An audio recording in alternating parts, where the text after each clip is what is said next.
Shalom, selamat pagi jemaat Tuhan. Berjumpa kembali dalam doa pagi online. Mari masuk hadirat Tuhan dengan segala pujian dan syukur kita.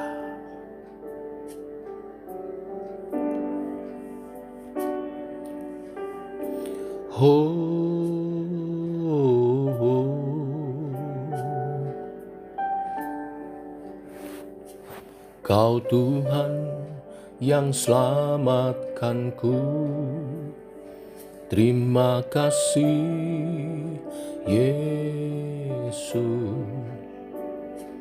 Kau Tuhan yang pulihkanku, terima kasih. Kau Tuhan yang sembuhkanku, terima kasih Yesus. Kau Tuhan memberkatiku, terima kasih. Segala pujian dan syukur hanya bagimu Yesus. Dengan apakah ku balas kasih-Mu? Segala hormat kemuliaan hanya layak bagimu. Ku sembah Yesus seumur hidupku.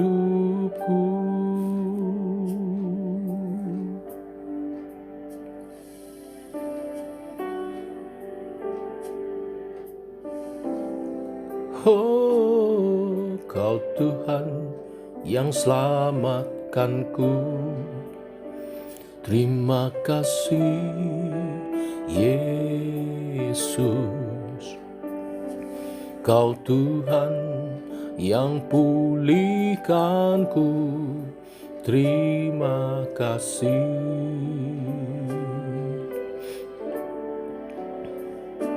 Kau Tuhan yang sembuhkanku, terima kasih Yesus.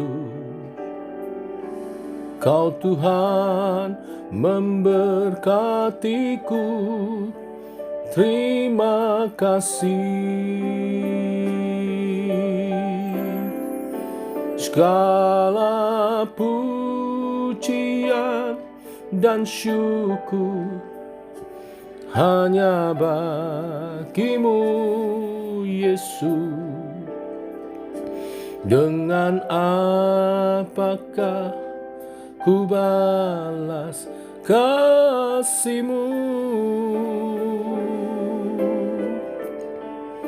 Segala hormat kemuliaan hanya layak bagimu. Ku sembah Yesus seumur hidupku. Segala pujian dan syukur hanya bagimu Yesus.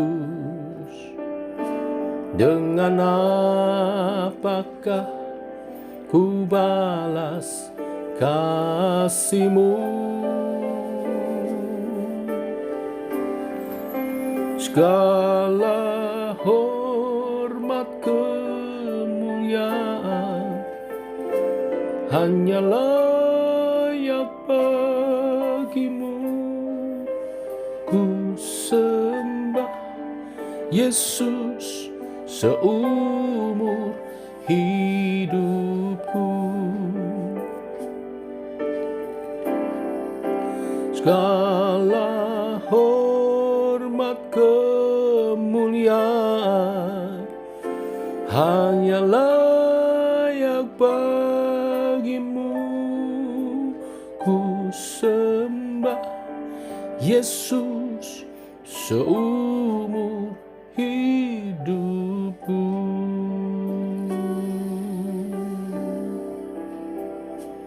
Oh,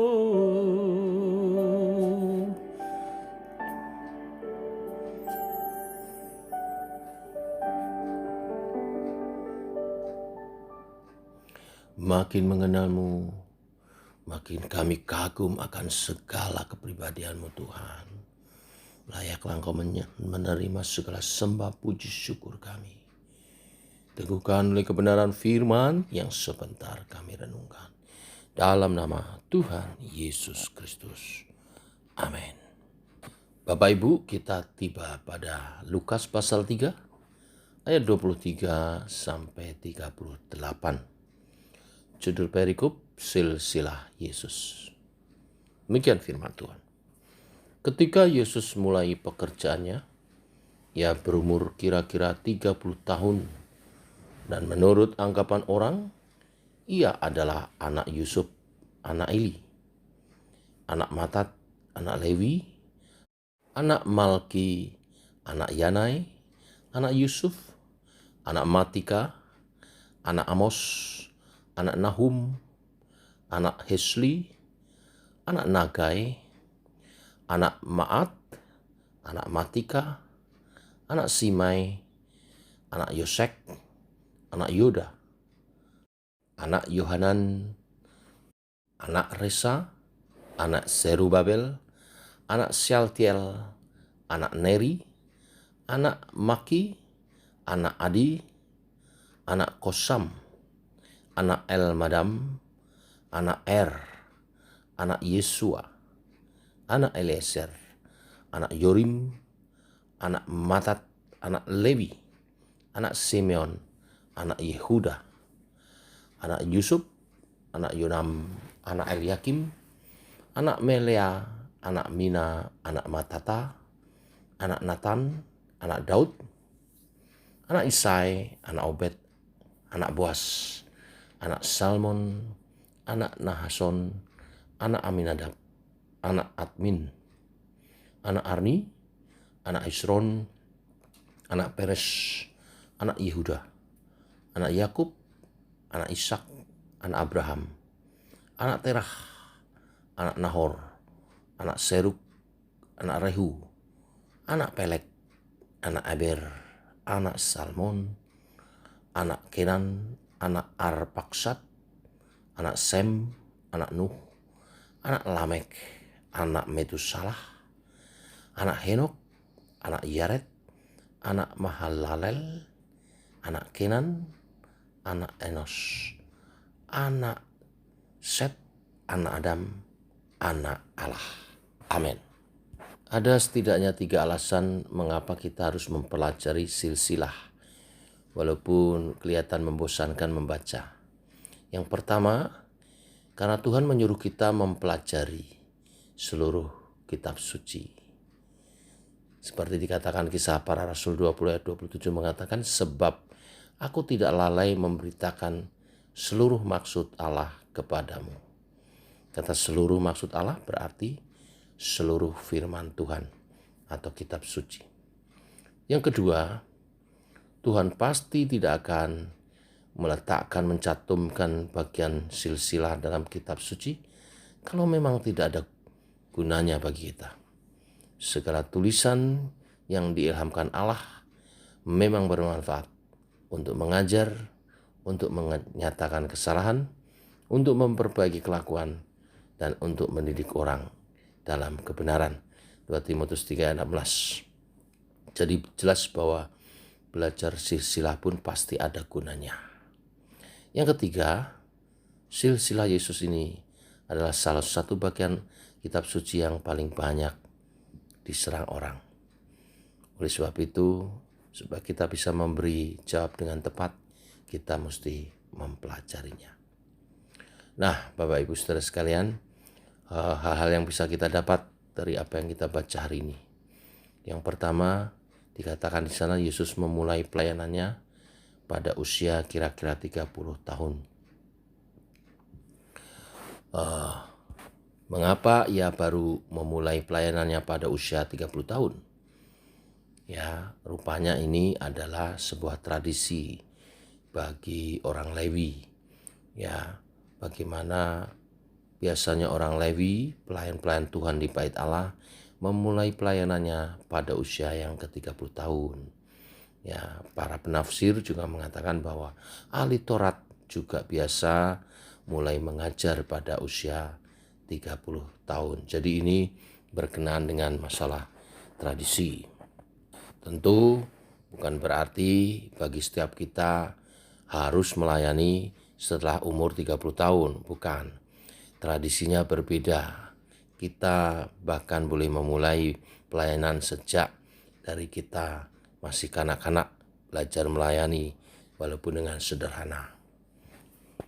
Lalu di ayat ke-23 dikatakan, menurut anggapan orang, ia adalah anak Yusuf. Dengan kata-kata ini, secara implisit, penulis kitab Lukas ingin mengatakan bahwa sebetulnya Yesus bukanlah anak Yusuf. Ia adalah anak Allah melalui rahim Maria. Dari silsilah ini, firman Tuhan ingin mengajarkan kepada kita bahwa Yesus itu betul-betul manusia, tetapi dia juga Tuhan.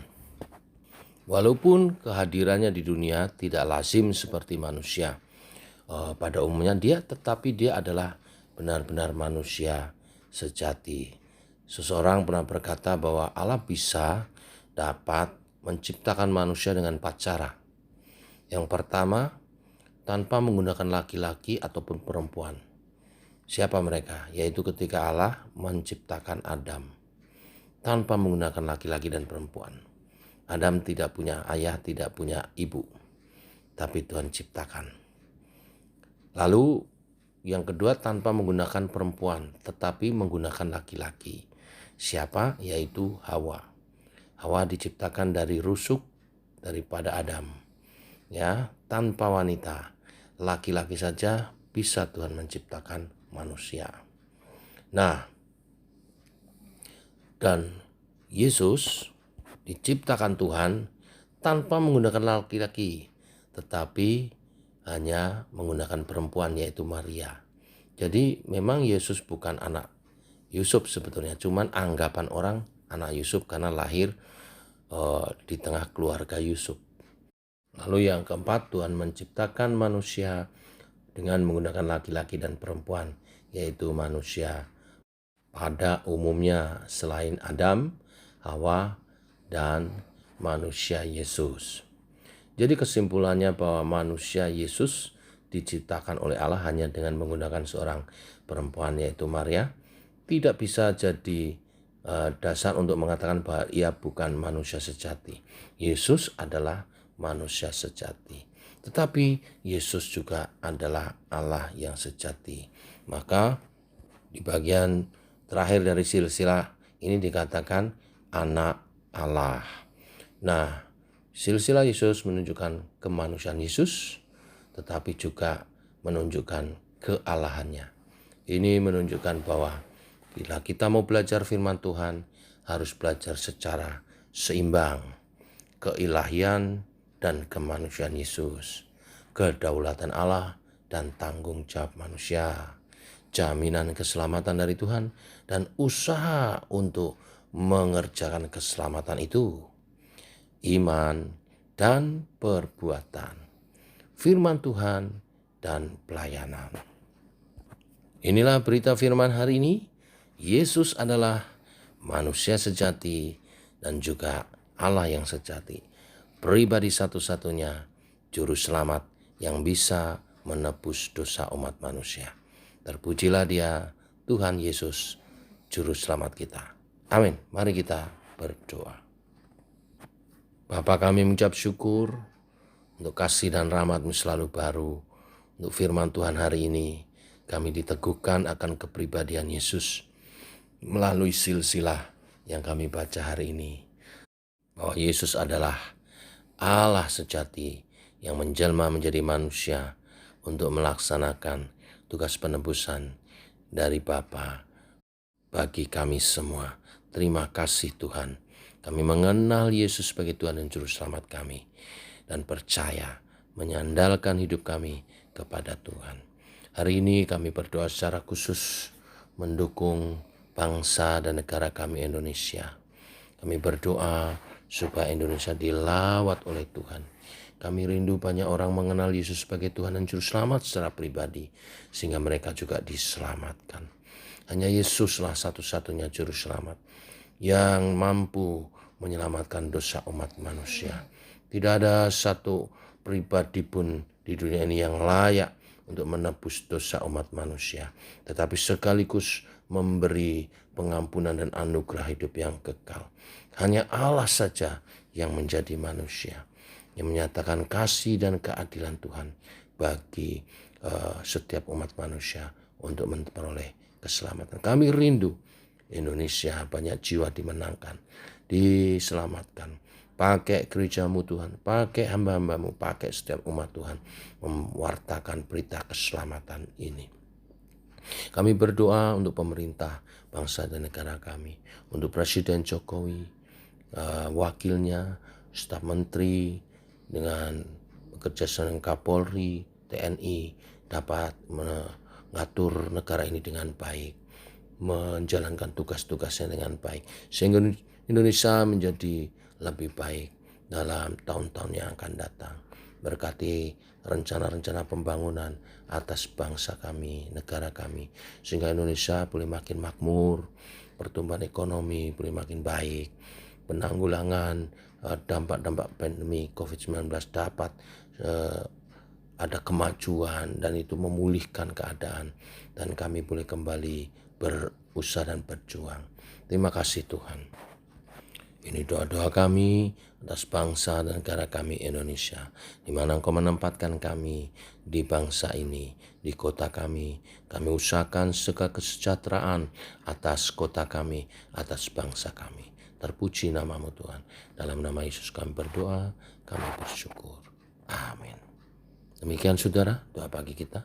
Selamat pagi, selamat berjalan bersama dengan Tuhan. Shalom.